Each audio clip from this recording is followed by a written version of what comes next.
Hi, you guys. I'm so happy to see you today. I'm Choo Rambles.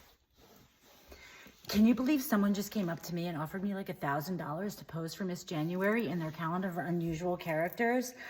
I was like, no, I was born in November, not January. Why would I want to pose for Miss January if I was born in November? Am I right or wrong? Besides, January makes me think of January 6th of 2021, when those patriotic protesters were obviously arrested with a stolen presidential election in an increasingly corrupt communist country. Duh. The first time I heard the word communist, I thought it meant come on a guitarist, as if someone had ejaculated onto a guitarist. So I went to my neighbor's son, Timothy, who was a guitarist, and I asked him if someone had come on him. I even offered to lick it up, but he was like, no, my sister's boyfriend had already done that, duh, which I thought was a little bit crass and slutty. Wouldn't you agree? I mean, even though I was willing to do it myself, whatever. You see, do you see why I refused to be Miss January?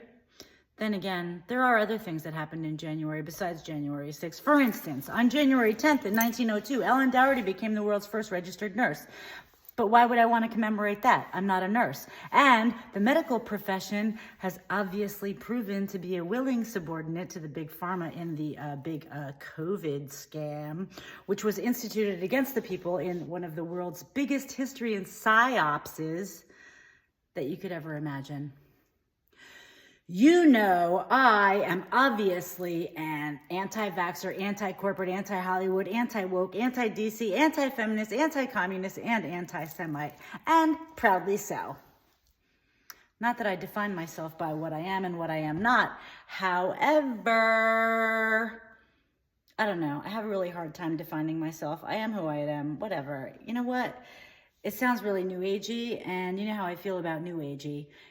It's like obviously something that is another manufactured Jewish mind control operation importing Eastern philosophies to confuse and distort our thinking and turn our youth into blabbering, pretentious, dirty hippies who honestly just want to have sex, change the world, let their hair grow, smoke weed. They become these like disheveled shanks and they wear tie-dye t-shirts. Did I ever tell you how much I hate tie-dye t-shirts? They are so garish. You know what I mean? The first time I ever heard the word garish, I thought it meant like Irish airport run by gays. Like, could you imagine gays saying, your flight to Belfast is arriving in 15 minutes in that annoying gay twang? The first time I ever heard Belfast, I thought it would be like to ring a bell fast, which is exactly what I did at my mom's house. Ringing the bell, ringing the bell. And then she's like, what's the matter with you? Why are you ringing the dinner bell so fast? I'm not even finished cooking vegetables yet. And then when I first heard the word vegetable, I thought it meant I should vegetate on the table. Like vegging out on the table.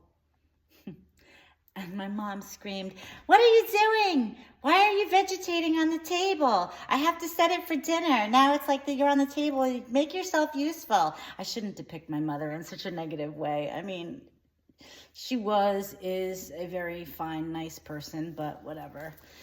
She also believed in chewable harmonies and claims to have seen a chicken monument named Kettywagger. But Kettywagger makes me think of a dog, not a chicken, because dogs have tails that wag. And like, whatever. Did I ever tell you I once had a dog named Ginger? You know, that name really makes me think of like giving gin to a German. So that's exactly what I did. Like mixing a martini. But I may have given the German too much gin because he drank all the gin and then he was like, Hitler was right. 6 million Jews didn't die in Nazi Germany. Is he fucking crazy?